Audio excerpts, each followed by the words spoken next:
The vibration of my phone on the nightstand woke me before the screen lit the room. I reached for it out of habit, expecting a reminder or some late promotional text. Instead, a new message sat alone in the center of the display, sent just minutes ago. The sender's name made me sit up straighter. It was my daughter's best friend, someone who never contacted me directly.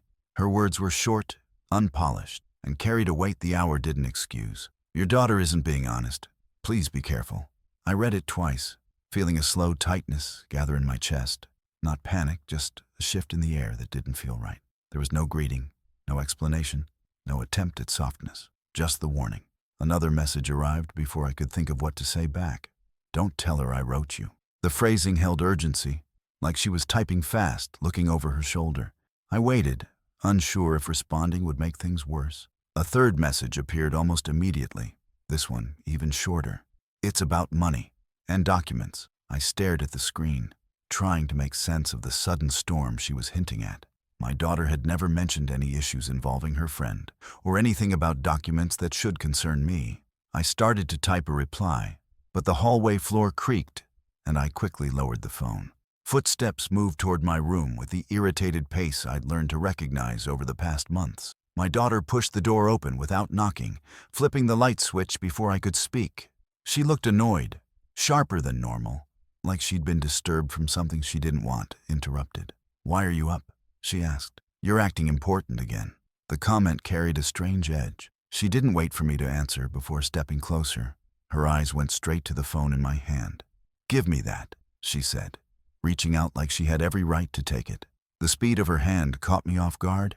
She grabbed the phone before I could lock the screen, pressing the side button with too much force as she checked whatever she thought she needed to see. "What are you doing messaging people at this hour?" she muttered, scrolling briefly. She didn't find the messages. The app had already closed, but her reaction wasn't relief. It was irritation mixed with something else I couldn't place. She handed the phone back with a stiff motion. "You shouldn't be reading things this late. It makes you confused." She walked out just as abruptly as she arrived, leaving the doorway open behind her. I waited until her steps faded down the hall before lifting the phone again. The 3 messages were still there, lined up in the same order. The friend hadn't said much, but she didn't need to. The warning had been clear, and her fear of being discovered told me something more. Something larger was moving in the background, and my daughter didn't want me to know about it. I sat there in the half-lit room, the phone resting in my palm, and felt the shape of a truth I couldn't yet see. Whatever my daughter was hiding, it wasn't small. It was planned. The morning light crept through the blinds before I finally pushed myself out of bed. Sleep had been brief and broken, shaped by the messages still sitting on my phone. I made coffee the way I always had, slow and simple, and sat at the table where the house felt too quiet. It reminded me of the years after my wife passed, those long evenings where sounds seemed to avoid the rooms on purpose. I had grown used to managing life alone, even if the silence sometimes settled heavier than I liked to admit. My daughter had been the one who insisted I move in with her. She said she didn't want me rattling around the house by myself, that it wasn't safe for a man my age to live alone. The words felt warm at the time, almost comforting. I didn't argue. I packed what I needed, assuming we were stepping into a shared kind of routine, 2 people trying to help each other through the shifts life had handed us. But small things changed before I fully noticed them. The mail stopped arriving on my desk. She said she was sorting it for me, so I wouldn't lose anything important. My calendar grew unfamiliar too. Appointments I never scheduled appeared on it, and ones I wanted were moved or dismissed. When I asked why, she laughed lightly, saying I still organized my life the old-fashioned way, and it was better if she handled things digitally. I let it pass at first. Maybe it was her way of feeling helpful. Maybe it was how she coped with the loneliness we never discussed. But the pattern tightened. She began opening letters herself, explaining it only after the envelopes were empty. Bills were paid before I saw them. Packages addressed to me arrived already opened, set neatly on the counter with her comments attached. Near midday, my phone buzzed again. Another message from her friend, just 1 sentence this time. "She's planning something. Please check your papers." Nothing more. No context. No softening. I felt a small, quiet shift inside me. The kind that doesn't shout, but settles with the weight of something you don't want to believe. Later, when I asked my daughter about a missing insurance statement, Her posture stiffened before she answered. She said she already handled it, but her tone carried a defensive edge I hadn't heard from her before. When I asked a second question, an easy one about a misplaced envelope, she snapped back with a sharp breath, as if the inquiry itself was unreasonable. I watched her walk away, shoulders tight, pace clipped. My hands rested on the table, feeling the faint tremble in my fingertips. I wasn't afraid then, just unsettled in a way I couldn't place. There was a difference between care and control, and I had lived long enough to know when a line was beginning to blur.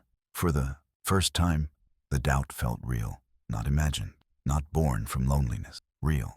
And it settled itself quietly beside the morning coffee, refusing to leave. By the end of the week, my daughter announced she would be organizing my legal paperwork, as if the decision had already been made. She gathered the folders from my desk without asking, stacking them neatly under her arm with a practiced efficiency. The words she used were gentle enough, but the way she stood in the doorway, blocking half the light from the hall, carried a firmness she didn't bother hiding. She said it would help clear up confusion, though the confusion didn't come from me. That afternoon, my phone vibrated with an alert from the bank. It warned of an attempted login from a device I didn't recognize. I stared at it longer than necessary, rereading the notification, wondering if it had been triggered by error. When I asked my daughter about it, she barely looked up from her tablet. "Oh, that was me?" she said. "I forgot to tell you I tried checking something for you." The explanation fell out casually, landing too quickly to feel honest. Later, I checked my insurance folder to verify a premium date. When I opened it, several pages were missing, ones I knew I kept clipped together because they mattered. The empty spaces left behind felt deliberate. I flipped through every pocket of the binder, breathing slower than usual, searching for a mistake that wasn't there. The pages were gone. My phone buzzed again. Another message from her friend. "Did she ask you to sign anything today?" No greeting, no follow-up. I didn't answer. I just set the phone down and let the question settle the way a cold breeze settles in an empty room. Her pattern of warnings was becoming too precise to ignore. That evening, my daughter approached me with a stack of new forms in her hand. She placed them gently on the table, as if she were offering something helpful. "These are just updates for your medical contacts," she said. "The doctor wants everything current." The forms were crisp, printed recently, and marked with highlighted spaces she said I needed to fill. I asked when the doctor requested them. She paused, not long, just a fraction of a second too noticeable, and then gave an answer that didn't land clean. "He mentioned it last time. You probably forgot." She smiled, but it didn't reach her eyes. I nodded slowly, not agreeing, just listening. When she walked away, I sat alone at the table, glancing at the blank lines waiting for my signature. My daughter had never shown interest in my medical paperwork before. Now she wanted control of it, wrapped in a tone meant to sound harmless.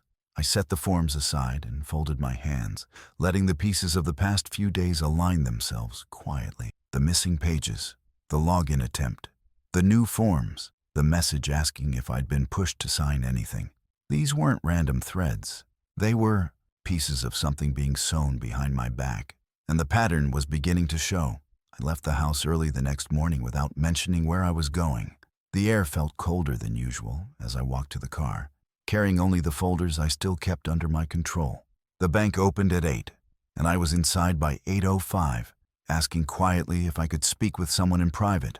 The banker who met me recognized my account, and when I told her I needed to review recent activity, she guided me into a small office without hesitation. I sat across from her as she typed in my information. Her eyes narrowed slightly when she reached a certain page on the screen. "There were requests submitted this month," she said. "Someone attempted to add an authorized contact to your profile." She turned the monitor slightly, enough for me to see the flagged alerts lined in red. "We halted it because the verification didn't match." I leaned in, keeping my voice low. "Who made the attempt?" She scrolled again, hesitated, then pointed to a masked entry that still revealed the first few letters of the requester's name. It was enough. My daughter's initials stood there, clear and impossible to misunderstand. The banker continued, unaware of the shift in my breathing. "We treated it as suspicious and blocked further changes pending your approval." I thanked her, stood slowly, and walked out into the main lobby with the quiet certainty that something had crossed a line deeper than I'd allowed myself to admit until now. Outside, I checked my phone. Another message from my daughter's friend had arrived while I was inside. She's preparing something with documents. No punctuation, no explanation. Just another sharp push in the direction I didn't want to look but could no longer avoid. At home, I went to the drawer where I kept my ID copies. Passport, license, Medicare card. Things I rarely touched unless traveling or updating records. The envelope that should have held them felt too light before I even opened it. When I did, only 2 photocopies remained. The rest were gone. I stood there for a moment, the empty space inside the envelope saying more than anything else could. Later that evening, my daughter came to me with a pen in her hand and a slight smile that didn't reach her eyes. "We should finish those updates," she said, tapping the pen lightly against her thumb. "You trust me enough to sign things without reading, right?" Her tone was warm on the surface, but something in it sounded rehearsed, as if she were testing a boundary rather than asking a question. I looked at her without answering immediately. She waited, expecting agreement, her fingers still drumming softly. I felt the weight of the banker's words, the missing copies, the message from her friend, all settling into place. This wasn't scattered behavior. It was a path she was laying brick by brick. When she walked away, I stayed in the doorway, letting the truth settle with quiet finality. The pattern wasn't accidental, and it wasn't harmless. It was coordinated, and it was tightening. She asked me to meet her behind the small cafe near the library, a place far enough from my daughter's usual paths that she felt safe speaking there. When I arrived, she was already waiting near the back door, her hands gripping the sleeves of her jacket so tightly the fabric creased. She wasn't the confident young woman I'd known through family gatherings. Her face looked strained, and when she spoke, her words came out uneven. "I shouldn't be doing this," she said quietly, glancing around as if someone might be watching us. "But you need to know what she's planning." I told her to take her time, but she shook her head. "There isn't time." She asked me how to admit someone to an assisted facility. Her voice caught on the word admit. It wasn't a suggestion or a question, just a statement loaded with fear. She reached into her bag and pulled out her phone, holding it out without meeting my eyes. On the screen was a message thread between her and my daughter. A screenshot sat in the center. My daughter writing, "Dad's memory is getting worse. I need to show proof so they'll take my request seriously." Another line followed beneath it.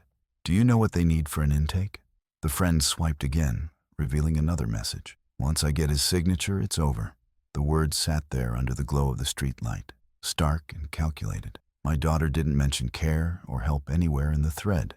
She wrote like someone preparing a case or closing one.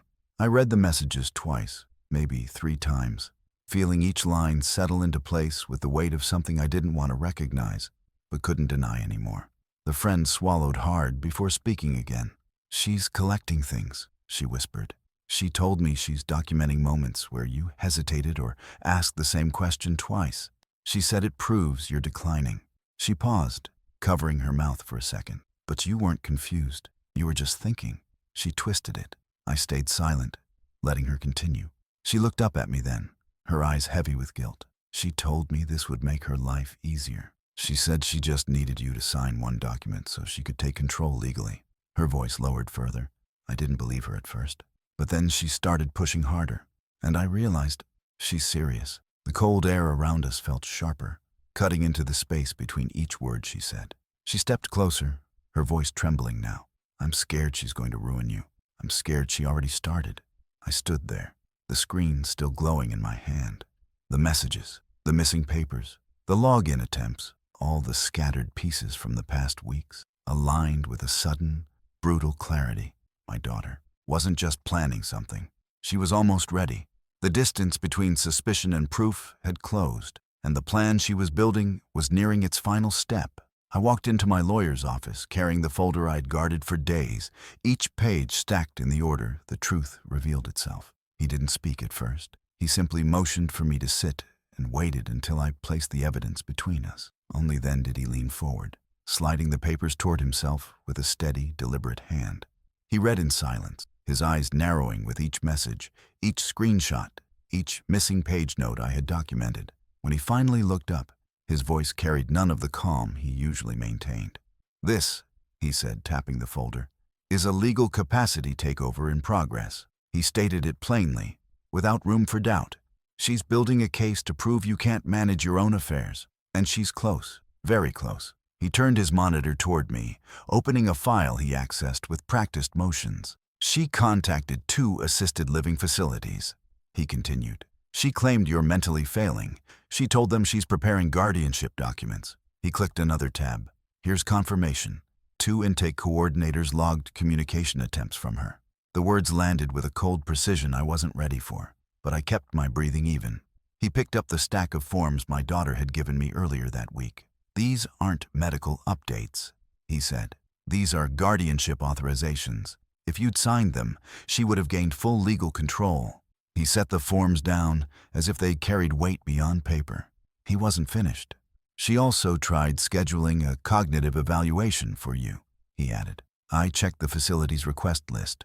Your name is on it, submitted by her. The appointment didn't go through because she didn't have verification. Yet, I felt the room shift slightly, not from dizziness, but from the clarity that comes when every doubt has finally taken shape.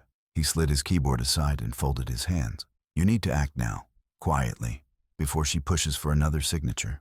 I nodded, and he handed me printed instructions on securing my accounts, medical directives, and personal documents. This is a point of no return, he said. Once someone attempts this, they rarely stop on their own.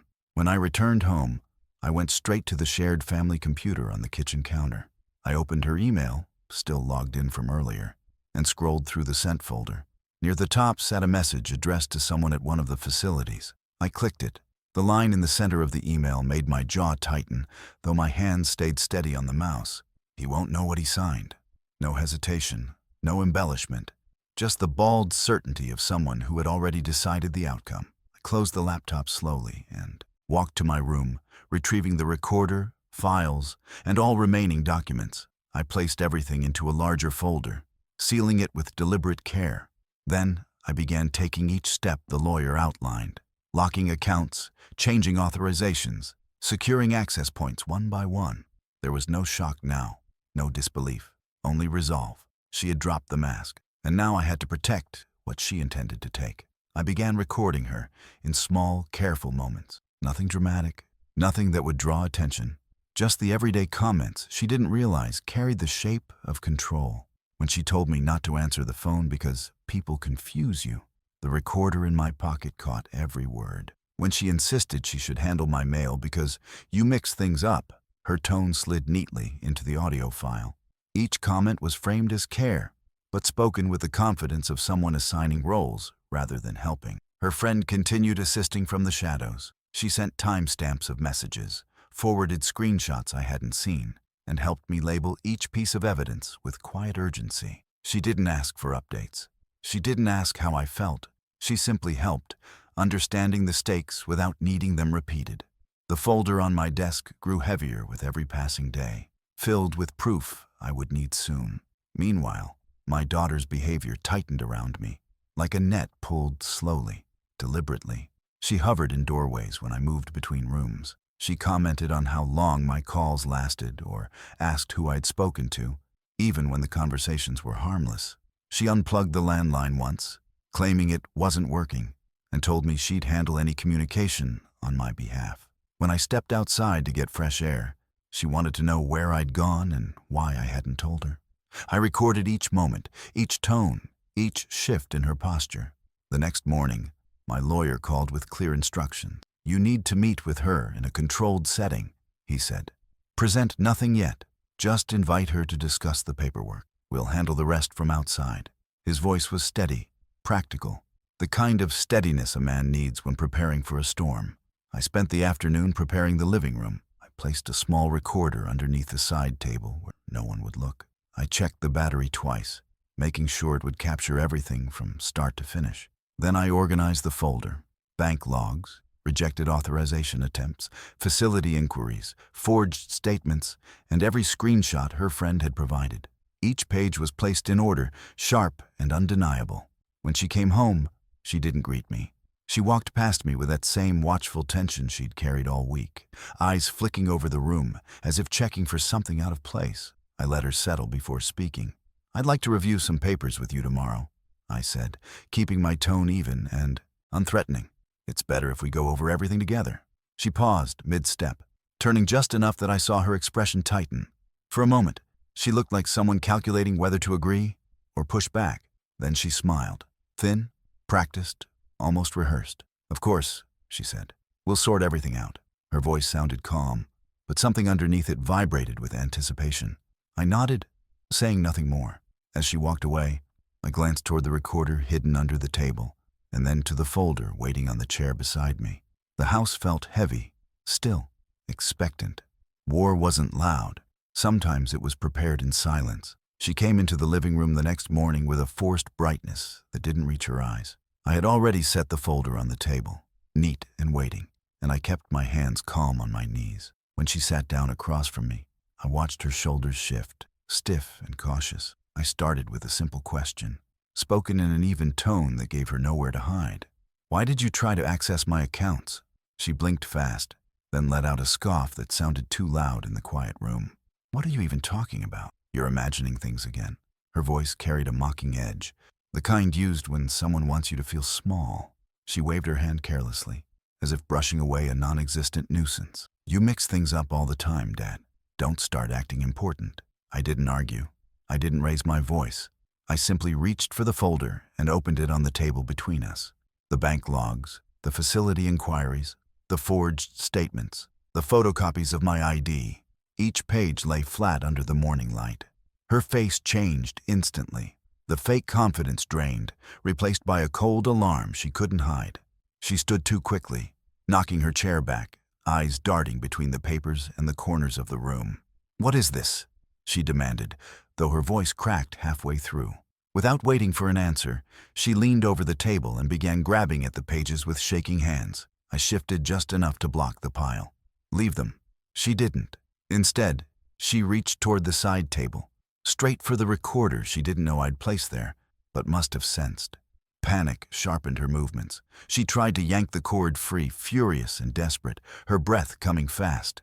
When she couldn't pull it loose, she turned back to me, eyes wild. "You don't get to do this," she snapped. "You don't get to ruin what I've been." She cut herself off, jaw tightening. Then she moved toward the doorway, as if to block it, planting herself between me and the exit.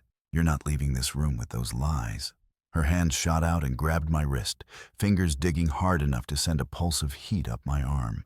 For a second, the room felt unnervingly small, as if the walls themselves had leaned in. Her voice dropped into a raw, unfiltered confession, the kind spoken when someone no longer cares how they sound. "I deserve control," she said through her teeth. "He can't live on his own. Someone has to take charge." The recorder picked up every word, every breath, every tremor, every piece of her intention laid bare. I didn't push her. I didn't fight her.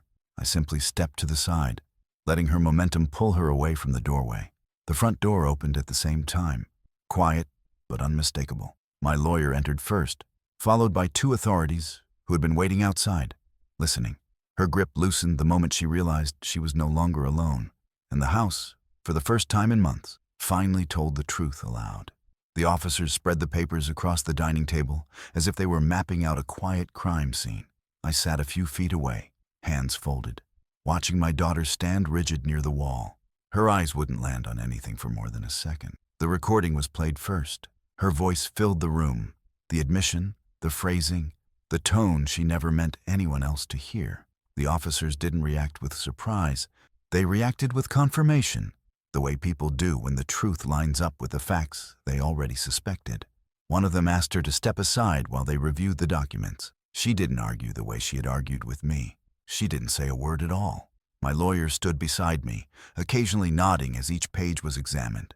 The bank request logs she never thought I'd see, the facility inquiries she made under my name, the forged statements, the copies of my ID. Layer after layer fell into place, each one darker than the last. When the officers finished, they spoke to her, quietly but firmly. Fraud, coercive control, attempted guardianship abuse, each term landed with the weight of something irreversible. She tried to speak then, but the words tangled together, forming nothing that could be used, nothing that could excuse the pattern laid out in plain sight. The room held no space for her explanations now. My daughter's friend arrived shortly after, brought in to give her account. She stood near the doorway, hands trembling as she explained the messages, the conversations, the fear that had pushed her to warn me. Her voice broke once, but she kept talking, making sure they understood what she'd been told and why she intervened. The officers noted every detail, building the timeline piece by piece. The banker called in, verifying the attempted access and the flagged requests. The lawyer added the dates of her inquiries and the forms she had tried to make me sign. It all connected, clean and undeniable, forming a full picture of what she had planned and how far she'd gone to prepare it. No one raised their voice. No one dramatized anything. The truth was heavy enough on its own. By the time the officers asked her to come with them, she looked smaller than I'd ever seen her. Not younger, just diminished, like someone who had walked too far into a plan that could only end one way. She didn't look at me as she was led out. For a moment, I wasn't sure whether I wanted her to or not. When the door closed behind them, the house felt strangely hollow. My lawyer helped me gather the folder, then sat with me while we went through each step needed to secure every document, every account, every point of access she'd tried to reach. We changed passwords, added protections, locked down anything that could be used again. Only after the work was done did the weight settle in. Not fear, just a quiet, heavy understanding of what it means when your own child targets you with intention, not impulse. I sat alone for a long time after they left, listening to the stillness of the house, letting it tell me what had been broken and what might still be rebuilt. The house felt different the first morning I woke up alone again. Not safer, just honest.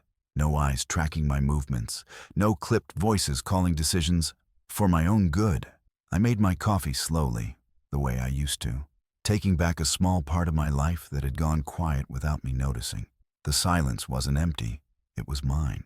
I spent that week rebuilding everything she had tampered with. I sat with my lawyer and rewrote my will line by line, making sure every clause was clear, every loophole sealed. My medical directives were updated, emergency contacts revised, and access tightened until only those who had earned my trust remained on the list. It wasn't fear driving me, it was clarity, the kind that comes only after you've seen how easily someone can reach into your life when you're not paying attention. I went through my documents the way a man checks his tools after a long storm. Bank statements, insurance forms, legal papers. Nothing was taken for granted. I organized them in quiet order, creating a system even I couldn't be tricked into overlooking. It felt strange at first, like I was guarding against shadows. But the truth was simpler. Once someone tries to take control of your life, you learn to lock the doors you didn't know needed locking. In the evenings, I cooked for myself again. The rhythm of chopping vegetables, heating pans, washing dishes. It grounded me in a way I hadn't realized I'd missed. There was comfort in choosing my own meals, my own portions, my own pace. Every small decision reminded me that independence isn't loud. It's a steady, quiet reclaiming of the space you live in.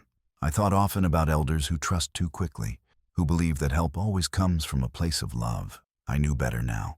Help must be questioned, paperwork must be read, and signatures must wait until understanding catches up. If someone rushes you, pressures you, insists they know what's best without showing their hands, that's when you pause. That's when you protect yourself. I didn't hate my daughter, and I didn't forgive her. I accepted the truth of what she chose to do, and I accepted that I would carry the weight of it alone. Some things can't be explained away or softened with apologies. Some lines, once crossed, become permanent markers of who a person really is. Acceptance is quieter than forgiveness, but it lasts longer. With time, my routine settled back into place. Morning walks, evening reading, simple meals, and the steady hum of a life lived on my own terms. The house didn't feel haunted by what had happened. It felt reclaimed. It felt right. I sat on my porch one afternoon, watching the light stretch across the yard, thinking about everything I'd survived, not with anger, but with a firm understanding of what must never be ignored again. Growing old isn't the danger. Trusting the wrong person is.